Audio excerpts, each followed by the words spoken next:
नेपाल की त्रिशूली नदी में आए महासैलाब के बाद नदी का पानी भारत की तरफ तेजी से बढ़ रहा है। भारत में वाल्मीकि नगर के गंडक बैराज से कल रात 11 बजे तक 1.5 लाख क्यूसेक पानी छोड़ा जा चुका है। इस वक्त गंडक बैराज में 92,000 क्यूसेक पानी है। प्रशासन ने गंडक बैराज के सभी 36 गेट खोल दिए हैं। गंडक नदी में आ रहा पानी अपने साथ भारी मात्रा में मलबा भी लेकर आ रहा है, जिसकी वजह से नदी में कई फीट गाद जमने का खतरा है। प्रशासन की माने तो आने वाले 3 से 4 घंटे बहुत अहम है। गंडक बैराज पर इस वक्त कैसे हालात हैं, हमारे संवाददाता नीतीश चंद्र की एक रिपोर्ट देखिए। नेपाल में त्रिशूली नदी ने जहां तबाही मचाई है, वहां से पानी बिहार में जहां प्रवेश कर रहा है, हम ठीक उसी जगह पर हैं। ये है वाल्मीकि नगर गंडक बैराज और यहाँ पर आप देखिए किस तरह से पानी तेज रफ्तार से आ रहा है।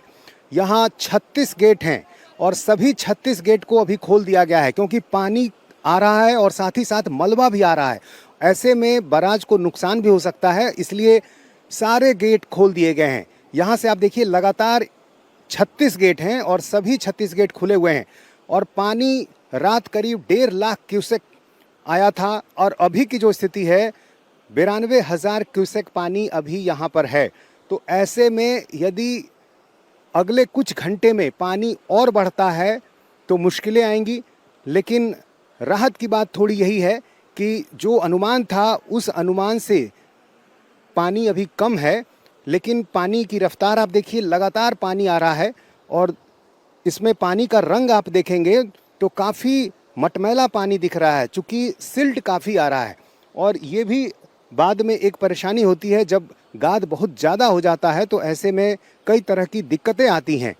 फिलहाल यहाँ की जो तस्वीर है, नेपाल और इंडिया को जो जोड़ने वाला बॉर्डर है, इसे फ़िलहाल अभी बंद कर दिया गया है।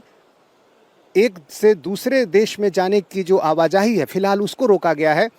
और यहाँ आप सामने के हिस्से में देखें, ये जो बड़ा सा ब्रिज आपको दिखाई दे रहा है, इसके दूसरे सिरे पर नेपाल है और हम अभी इंडिया में हैं। लगातार पानी को मॉनिटर किया जा रहा है, लगातार ये देखा जा रहा है कि पानी का जो लेवल है वो कितना है और उसको ध्यान में रखते हुए पूरी तैयारी की गई है। आसपास के जो ज़िले हैं वहाँ भी नज़र रखी जा रही है, प्रशासन अलर्ट है। कल ही माइकिंग की गई और लोगों को ये कहा गया कि वो सुरक्षित स्थान पर चले जाएं, लेकिन अभी के जो हालात हैं उसको देखते हुए ऐसा लग रहा है कि अगले कुछ घंटे जो हैं वो काफ़ी इम्पोर्टेंट होंगे। यदि जलस्तर और बढ़ता है तो ऐसे में मुश्किलें आएंगी। नेपाल में आई बाढ़ से भारी तबाही हुई और इस मुश्किल घड़ी में भारत ने एक अच्छे पड़ोसी होने का फर्ज निभाया। इंडियन एयरफोर्स का C-130J विमान 10 टन राहत सामग्री और जरूरी दवाइयां लेकर के काठमांडू पहुंच चुका है। ये विशेष विमान दिल्ली के पास हिंडन एयरबेस से रात तकरीबन 8:35 पर रवाना होकर काठमांडू पहुंचा और इसमें अस्थायी टेंट, शेल्टर, कंबल, हाइजीन किट, सोलर लैंप और जीवन रक्षक दवाएं शामिल हैं। इंडियन एयरफोर्स ने आगे की मदद के लिए C-17 ग्लोबमास्टर विमान और बचाव कार्य के लिए हेलीकॉप्टर्स को भी तैयार रखा है। सहायता पहुंचने लगी है और जैसा कि मैंने कहा, वहाँ जब भी ऐसे घटनाएं हुई हैं हम लोग हमेशा बढ़ चढ़ के हिस्सा लिए हैं, क्योंकि हमारा मित्र देश है, हमारा अभिन्न अंग है और हमारे जो नेपाल के जो समाज है उसमें कोई बहुत अंतर नहीं है। हम लोग हमेशा एक भाई, बड़े भाई, छोटे भाई और भाई की तरह रहे हैं और आज भी वो रिश्ता कायम है। वो हम लोगों की जिम्मेदारी है कि जो कुछ भी यथासंभव मदद है वो हम लोगों की तरफ से जारी है। बिहार के 9 जिलों में अलर्ट के साथ एनडीआरएफ की 2 एक्स्ट्रा टीमें वहां भेज दी गई हैं। 9 टीम बाढ़ के मद्देनजर पहले से मौजूद थी। इसके अलावा यूपी के कुशीनगर में भी एनडीआरएफ की एक एक्स्ट्रा टीम भेजी गई है। कई और टीमों को एहतियातन स्टैंड बाय पर रखा गया है।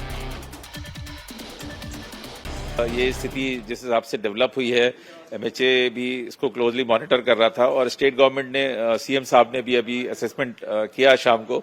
उसके बाद एक वेस्ट चंपारण जो गंडक रिवर बेसिन के साथ ही पड़ता है और मुजफ्फरपुर, तो 2 टीमें उन्होंने बोला कि यहाँ पे हमको टीमें चाहिए, तो हमारी टीम ऑलरेडी डिप्लॉय हो गई वहाँ पे।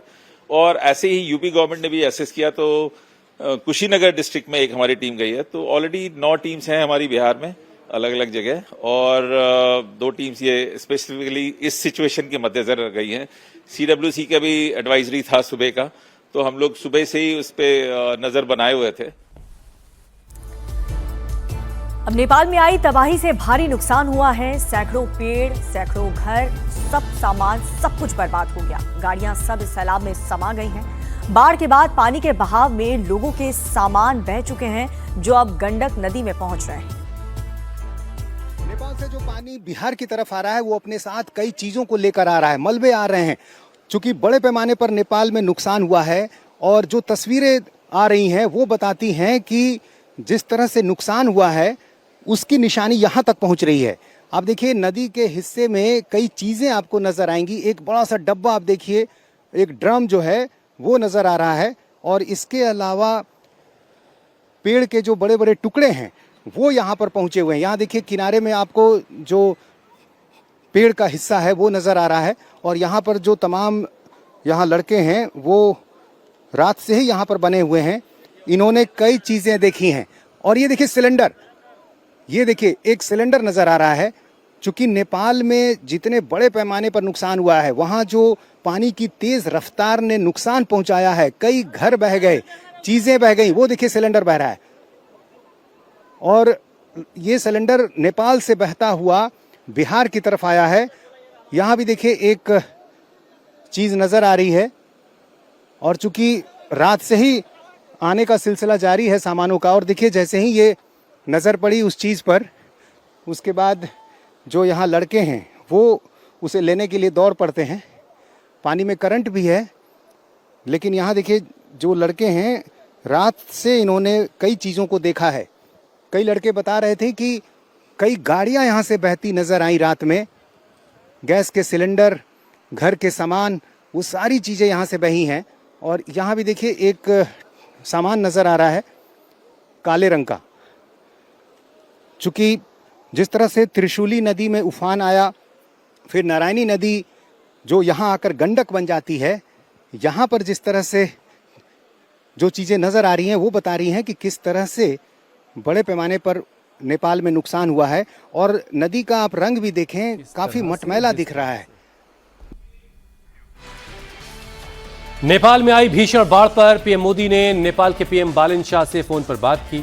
पीएम ने नेपाल को हर मुमकिन मदद का भरोसा दिया। अब इस पर नेपाल के पीएम बालन शाह की तरफ से प्रतिक्रिया आई है।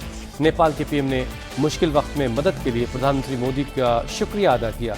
बालन शाह ने सोशल मीडिया प्लेटफॉर्म पर इस बात की खबर दी, जानकारी दी। उन्होंने कहा कि इस मुश्किल वक्त में पीएम मोदी के उदार पेशकश की दिल से तारीफ करते हैं। समर्थन का ये भाव दोनों देशों के बीच दोस्ती के मजबूत रिश्ते को दर्शाता है। तो प्रधानमंत्री नरेंद्र मोदी ने बालन शाह से फ़ोन पर बात की। उन्हें इस मुश्किल वक्त में फ़ोन पर उनसे बात करके उनको भरोसा दिया कि जिस तरह की भी ज़रूरत होगी भारत ऐसे वक्त में नेपाल के लोगों के साथ खड़ा है। अब इसके बाद बालन शाह ने भी एक पोस्ट के ज़रिए प्रधानमंत्री का आभार जताया और ये इस बात के लिए शुक्र अदा किया कि इस तरह के मुश्किल वक्त में जिस तरह से भारत की तरफ से मदद की पेशकश हुई है वो काबिल तारीफ है। नेपाल में आई भयंकर तबाही में तमिलनाडु के 57 पर्यटकों में से 37 का अब तक पता नहीं चल पाया है, जबकि 20 लोगों के बारे में जानकारी मिल गई है। ये पर्यटक हिमालय क्षेत्र में एक मंदिर की ओर जा रहे थे और बाढ़ के बाद इनसे संपर्क टूटने से उनके परिवारों की चिंता बढ़ गई। कोयम्बटूर स्थित ईशा फाउंडेशन के भी 77 सदस्य इस भीषण तबाही में फंस गए हैं। उनसे भी अभी तक किसी प्रकार का कोई संपर्क नहीं हो पा रहा है। तमिलनाडु के 37 लोग हैं, पश्चिम बंगाल से 32 हैं। इसके अलावा कई और राज्यों के लोग जो वहां गए थे जिनसे संपर्क नहीं हो पा रहा। महाराष्ट्र के 7 लोग हैं और केरलम के 36 लोग, यानी अच्छे खासे भारतीय हैं जो इस वक्त वहां हैं, जिनके बारे में कोई खबर नहीं मिल पा रही है। हमारा ग्रुप था जो यात्रा खत्म कर चुका था और आज सुबह तिब्बत से इमिग्रेशन खत्म करके वापस काठमांडू जा रहा था। तो हमारे 77 लोग थे। अभी तक कोई संपर्क नहीं हो पाया है क्योंकि वहां पे बहुत जबरदस्त बाढ़ आई थी, तो इस कारण सारे कम्युनिकेशन जो भी है सो अभी डाउन है। वहां पे ऑन ग्राउंड किसी से भी संपर्क नहीं हो पा रहा है हमारा। और we are just waiting to hear back from the authorities कि कुछ इंफॉर्मेशन आएगी, क्योंकि हादसा बहुत बड़ा था और ऑन ग्राउंड भी वहां पे लगता है बहुत डैमेज हुआ है। नेपाल में आए सैलाब को लेकर कहा जा रहा है कि चीन ने 45 मिनट की देरी से इस सैलाब की खबर नेपाल को दी, जिसकी वजह से नेपाल में डिजास्टर मैनेजमेंट के लिए वक्त नहीं मिल पाया। अगर चीन ने इंटरनेशनल लॉ के मुताबिक ये खबर रियल टाइम में नेपाल के साथ शेयर कर ली होती तो नेपाल के पास अपने लोगों को सुरक्षित जगहों तक पहुंचाने के लिए कुछ वक्त जरूर मिल जाता। तिब्बत और नेपाल में आई भीषण बाढ़ से जुड़ी इस वक्त की एक और बड़ी खबर आपको बता दें। अचानक आए फ्लैश फ्लड की चपेट में आने से तिब्बत में भी 558 लोग लापता हैं। तिब्बत से ही सैलाब नेपाल पहुंचा और नेपाल में भी भारी तबाही मचाई। नेपाल में 750 लोग लापता हैं, जिनके बारे में अब तक कोई खबर नहीं है, और इसमें 133 भारतीय शामिल हैं। नेपाल में महातबाही के बाद वहां घूमने गए भारतीय पर्यटक अब वापस वतन लौट रहे हैं। यूपी के महाराजगंज में सनौली बॉर्डर पर सुबह से ही नेपाल से वापस लौटने वाले लोगों का तांता लगा है। सुबह से बॉर्डर पर लोगों की अच्छी खासी भीड़ दिखाई दे रही है।